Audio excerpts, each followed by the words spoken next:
In this video, I'll be showing you how to change language and region of your Google Pixel phone. It's a very simple method, so if you find this video helpful, be sure to drop a like and subscribe. Now, changing the language and region settings on your Google Pixel is the best way to correct localized formatting, fix keyboard layouts, and ensure your system apps align with your current location.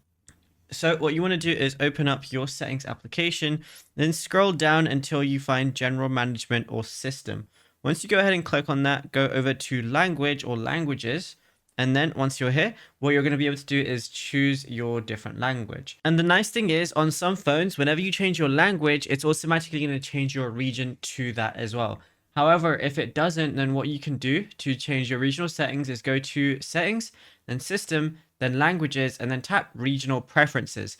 Once you tap on regional preferences, you can customize your preferred layout. So you can switch between Celsius and Fahrenheit.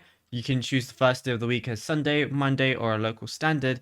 And you can choose the numbering system as well. And yeah, it's as simple as that. Now, if you found this video helpful, be sure to drop a like and subscribe. And also be sure to check out all our other tutorials that we've been posting on the channel as well, because there is a lot to go through and you might find something that you didn't know about yet.